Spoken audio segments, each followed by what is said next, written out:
నమితను దాచిపెట్టిన సందీప్ చెంప పగలగొట్టి నిజం నిరూపించి సీతను బయటకు తీసుకొచ్చిన రామలక్ష్మి. షాక్లో సందీప్, శ్రీలత. ఇంతకు ఏం జరిగింది? అసలు నమితను దాచిపెట్టింది సందీప్ అన్న విషయం రామలక్ష్మి ఎలా తెలుసుకుంది? మరి ఎలా నిజం నిరూపించింది? అసలు ఏం జరిగింది అనేది వీడియోలో చూసి తెలుసుకునేద్దాం. ఎటో వెళ్ళిపోయింది మనసు. అప్కమింగ్ ఎపిసోడ్స్లో ఏం జరగబోతుందో ముందుగా తెలుసుకోవాలి అనుకుంటే వీడియోని లైక్ చేయండి, ఛానల్ని సబ్స్క్రైబ్ చేసుకోండి, పక్కనే ఉన్న బెల్ సింబల్లో ఆల్ పై క్లిక్ చేయండి. ఇలా చేయడం వల్ల అందరికంటే ముందుగా చూడవచ్చు.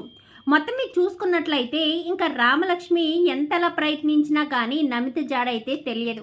ఎందుకంటే నమిత ఇంతకు ముందు ఉంటున్న అడ్రస్ అంతా కూడా వెళ్ళి రామలక్ష్మి ఎంక్వైరీ చేసినా కానీ తను అక్కడ లేదని, ఎప్పుడు వస్తుందో ఎప్పుడు వెళ్తుందో తెలియదన్న విషయాన్ని అయితే అక్కడ ఉన్న వాళ్ళు చెప్పేసరికి రామలక్ష్మికి ఏం చేయాలో అర్థం కాదు. ఇంకా అంతా వదిలేసుకుని ఇంకా ఇంటికి వచ్చేసరికి ఇంటి దగ్గర అసలు ఎక్కడికి వెళ్ళా వదినా, అన్నయ్య ఏంటి నువ్వు ఒక్కడి దానివే వచ్చావు అంటూ ఇంకా తన మరదలు మాట్లాడేసరికి అది అని ఏడుస్తూ ఉంటుంది. అయినా అన్నయ్య గురించి మనకు తెలుసు కదా, అన్నయ్య ఏ తప్పు చేసుండ్రు, కానీ సందీప్ అన్నయ్య మాత్రం అలా మాట్లాడడం చాలా తప్పు అంటూ ఇంకా సీత వాళ్ళ చెల్లెలు అనేసరికి ఇంకా సందీప్ అయితే ముందుకొచ్చి నాకేం తెలుసు, అక్కడ ఛాంబర్ రూమ్లో ఏం జరిగిందో నాకు తెలియదు కదా, నాకు తెలిసిందే నేను చెప్పానంటూ ఇంకా సీతను తప్పు పట్టి సందీప్ మాట్లాడేసరికి రామలక్ష్మి కోపం వచ్చి సందీప్ చెంప చెల్లు అనిపిస్తుంది.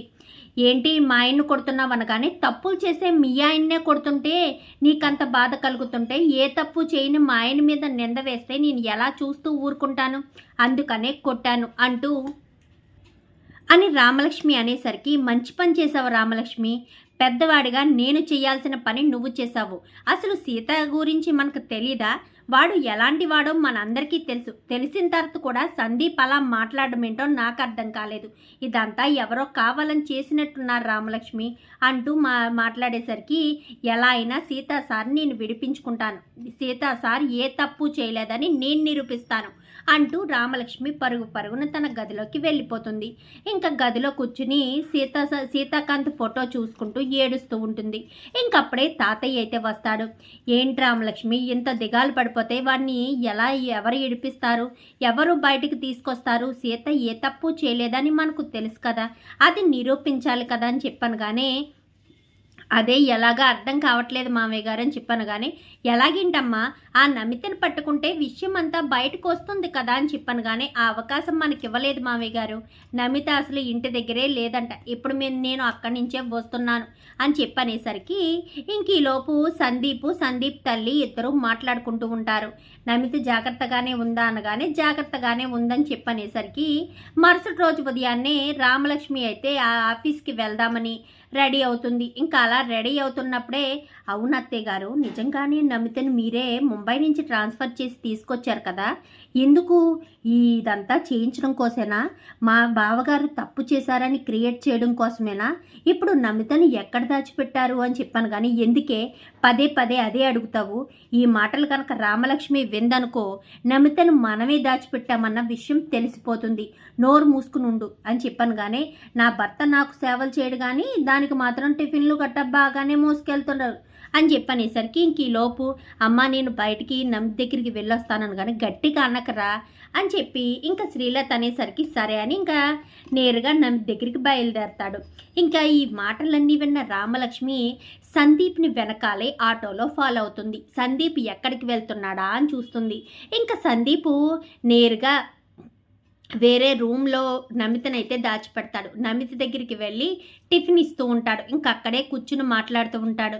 చాలా థ్యాంక్స్, నీకు రుణం తీర్చుకోలేము, ఎంత డబ్బు కావాలితే అంత డబ్బు ఇస్తాము, మా అన్నయ్య జీవితాంతం జైల్లోనే ఉండాలి అని చెప్పాను. కానీ మీరు నాకు పని అప్పగించారు కదా సార్, నేను పూర్తి చేస్తాను అంటూ నమిత మాట్లాడడం ఇవన్నీ కూడా వీడియో తీస్తుంది రామలక్ష్మి. ఇంకా వీడియో తీసి ఏం మాట్లాడకుండా ఇంటికి వచ్చేస్తుంది. ఇంటికి రావడంతో ఇంకా హాల్లోనే నుంచుని ఉంటుంది. ఎవరికి ఏం అర్థం కాదు, రామలక్ష్మి ఎందుకు ఇక్కడ ఎంత సీరియస్గా నిలబడింది అని ఒకరి తర్వాత ఒకరు వచ్చి నిలబడతారు. ఇంక ఈలోపు సందీప్ రానే వస్తాడు. సందీప్ రావడంతో సందీప్ చెంప చెల్లు అనిపిస్తుంది రామలక్ష్మి. రామలక్ష్మి ఎందుకు అస్తమానం నా కొడుకును కొడుతున్నావు అనగానే మీ కొడుకును కొడుతున్నానంటే మీ కొడుకు తప్పు చేయకుండానే కొడుతున్నానంటారా, ఒక్కసారి ఈ వీడియో చూడండి అంతా మీకే అర్థమవుతుందని చెప్పి ఇంకా వీడియోనైతే శ్రీలత చేతిలో పెట్టేసరికి ఒక్కసారిగా శ్రీలత షాక్ అయిపోతుంది. ఇంతకుముందే ఆల్రెడీ తాతయ్యకి చూపించేయడంతో తాతయ్య అలా సైలెంట్గా ఉంటాడు. ఏంటి శ్రీలత, ఏంటి నీ కొడుకు చేసే పని అంటే సీతాకాంత్ తప్పు చేశాడని నీ కొడుకు నిరూపించాలనుకుంటున్నాడా? నమితని ఎందుకు వాడు దాచిపెట్టాలి అని చెప్పనేసరికి అది ఏం మాట్లాడు, నోరు మూసుకుని వెళ్ళి నమిత ఎక్కడుందో నేరుగా తన ఇంటికి తీసుకురా అని చెప్పి ఇంకా సందీప్కి చెప్పేసరికి ఇంకా సందీప్ చేసేదేమీ లేక ఇప్పుడు అదే తీసుకెళ్ళి పోలీసులకు చెప్తే పెద్ద కేసు అవుతుంది. ఇంకా అలా ఎందుకని నోరు మూసుకుని వెళ్ళి నమితను తీసుకుని నేరుగా ఇంటికి వస్తాడు. ఇంటికి రావడంతో రామలక్ష్మి నమిత చెంప చెల్లు అనిపిస్తుంది. ఏంటిదంతా, ఎందుకు చేసావు? నా భర్త నీ మీద అంత తప్పుగా ప్రవర్తించాడా? నా భర్త ఎలాంటి వాడో నాకు తెలుసు. తప్పు చేసే మనిషి కానే కాదు, ఎదురు వ్యక్తులకి సహాయం చేసే మనిషే తప్ప నా భర్త తప్పు చేయడు. ఇదంతా ఎవరి కోసం చేసావో నాకు అర్థమైంది. ఏంటి సందీప్, ఏంటిదంతా? నువ్వే కదా ఇదంతా చేసావు అని చెప్పి అనేసరికి ఈ లోపు ఇన్స్పెక్టర్ వస్తారు. ఏంటి మేడం రమ్మన్నారని చెప్పాను, కానీ ఒక్కసారి ఈ వీడియో చూడండి, ఇదిగో ఈ అమ్మాయి ఇక్కడే ఉంది అని చెప్పనేసరికి మళ్ళీ కొట్టడానికి ఎత్తడంతో వద్దొద్దు నిజం చెప్తారు, ఇదంతా కూడా సందీప్ సార్ చేయమంటేనే చేశాను, సందీప్ సారే కావాలని ఇదంతా చేయమన్నారు అని చెప్పి ఇంకా పోలీసుల దగ్గర చెప్పేసరికి ఈ సాక్ష్యం చాలు మేడం, సీతాకాంత్ గారు ఏ తప్పు చేయలేదని నిరూపించడానికి అని చెప్పాను. కానీ ఇదే కాదు, తన బాయ్ ఫ్రెండ్ కూడా ఉన్నాడు, తనన్నీ అబద్ధాలు చెప్తుంది, తనంతా ఇలాగే మోసాలు చేసి అందరినీ బలి తీసుకుంటుంది, ఎవరిని మోసం చేయకుండా వదిలిపెట్టింది లేదు, అందరినీ కూడా పట్టుకుని తను అరెస్ట్ చేయండి, తను ఇలాంటి వాళ్ళు బయట తిరగడానికి వీల్లేదు అని చెప్పనేసరికి మీరు ప్రత్యేకించి చెప్పాలా మేడం, మాకు తెలుసు అంటూ ఇంకా తీసుకువెళ్ళేసరికి ఇంకా వెనకాలే రామలక్ష్మి పోలీస్ స్టేషన్కి వెళ్తుంది. ఏంట్రా సందీప్ అని చెప్పాను, కానీ మీ తమ్ముడిని మీరంతా వెనకేసుకు రానవసరం లేదు, తప్పు చేసిందంతా మీ తమ్ముడే కావాలని నమ్తని రెచ్చగొట్టి మీ మీదకు ఉసుగల్పి ఎండీ సీటు కోసం ఇదంతా చేస్తున్నాడు అని చెప్పి రామలక్ష్మి చెప్పేసరికి ఒక్కసారిగా సందీప్ ఇటు శ్రీలత సీతాకాంత్ ముగ్గురు కూడా షాక్ అయిపోతారు. ఏంటి మా అన్నయ్యకి నా గురించి తెలిసిపోయిందని చెప్పాను, కానీ ఏంట్రా బోర్డు ఎండీ సీట్ కోసం ఇంత తప్పుడు పని చేస్తావా? నా మీద ఇంత తప్పుడు ఎలిగేషన్ వచ్చేటట్టు చేస్తావా? ఎంత పరువు తక్కువ పని చేశావు? ఇది మన కుటుంబానికే మచ్చ. అన్నయ్య నేను ఎండీ సీట్లో కూర్చుంటాను, చైర్మన్ పదవి నాకు కావాలి అని అడిగితే వెనక్నే ఒక్క క్షణం కూడా ఆలోచించకుండా నేను ఇచ్చేసేవాడిని, కానీ నువ్వు అలా చేయకుండా ఇలా నా పరువు పోయే పని చేస్తావని అస్సలు అనుకోలేదు అని చెప్పి ఇంకా సందీప్తో మాట్లాడుతూ ఉంటాడు. ఇంకా తీసుకువెళ్ళండి స్టేషన్లోకి అని చెప్పాను, కానీ ఇంకా సెల్లో పెట్టేస్తారు. నా భర్తని విడిపిస్తారా ఇక నేను అని చెప్పాను, కానీ విడిపిస్తాం మేడం, సీతాకాంత్ గారు ఏ తప్పు చేయలేదని చెప్పిన తర్వాత కూడా సీతాకాంత్ గారిని అరెస్ట్ చేయడానికి మాకు ఎలాంటి రైట్స్ లేవని ఇంకా సీతాకాంత్ని అయితే రిలీజ్ చేస్తారు. రిలీజ్ చేయడంతో వెంటనే రామలక్ష్మిని గట్టిగా హత్తుకుంటాడు.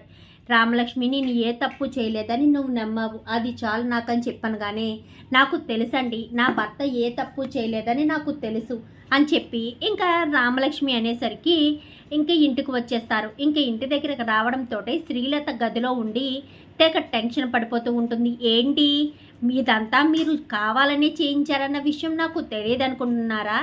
మీ అబ్బాయి మీరు చెప్పకుండా ఏ పని చేయడు, మీరు కావాలని ముంబై నుంచి నమితని ఇక్కడికి పిలిపించారని తెలుసు, మీ కొడుకు చేతే అదంతా చేయించారని తెలుసు, నమితతో మీరు మాట్లాడిందంతా రికార్డింగ్లోనే ఉంది, కానీ నేను అక్కడ సందీప్ పేరు మాత్రమే బయటకు వచ్చి సందీప్ను మాత్రమే జైల్లో పెట్టించాను. అదే మీరు కూడా ఇదే తప్పు చేశారన్న విషయం బయట పెట్టుంటే అప్పుడు మీ పరిస్థితి ఎలా ఉండేది? మీ అబ్బాయి మీ మీద పెంచుకున్న నమ్మకం ఏమైపోయేది? ఇదే చెప్తున్నాను అత్తయ్యగారు, ఇంకొకసారి కనుక నా భర్త జోలికి రావాలని చూస్తే మాత్రం మీ గురించి కూడా నిజాన్ని బయట పెట్టడానికి వెనకాడను. నిజం మొత్తం బయట పెట్టి మీరే కావాలని ఇదంతా చేస్తున్నారని, కేవలం తన కొడుకు మీదే ప్రేమ ఉంది, మీ మీద ఎలాంటి ప్రేమ లేదన్న విషయాన్ని బయట పెడతాను. అప్పుడు నా భర్తే మీ మీద ప్రేమను పెంచుకున్న నా భర్తే మీ మీద పగను కూడా పెంచుకుంటారు అని చెప్పి రామలక్ష్మి అయితే అంటుంది. ఇంకా శ్రీలత అయితే అలా షాక్ అయిపోయి చూస్తూ ఉంటుంది.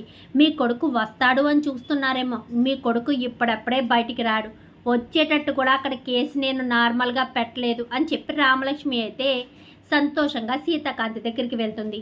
థ్యాంక్ యూ రామలక్ష్మి అని చెప్పాను, కానీ మీరు నా భర్త అండి, నా భర్త ఏ తప్పు చేయలేదని నాకు బాగా తెలుసు, అందుకే నా భర్తను నేను విడిపించుకొచ్చాను అని చెప్పి రామలక్ష్మి అయితే చాలా సంతోషంగా సీతాకాంత్ని గట్టిగా హత్తుకుంటుంది. మరి శ్రీలత గురించి ఎప్పుడు తెలుసుకుంటాడు? ఇదంతా కూడా రాబోయే ఎపిసోడ్స్లో చూసి తెలుసుకునేద్దాం. మా వీడియో కనుక మీకు నచ్చినట్లయితే వెంటనే లైక్ చేసి మా ఛానల్ని సబ్స్క్రైబ్ చేసుకుని పక్కనే ఉన్న బెల్ సింబల్లో ఆల్ పై క్లిక్ చేయండి. ఎలా చేయడం వల్ల అందరికంటే ముందుగా చూడవచ్చు.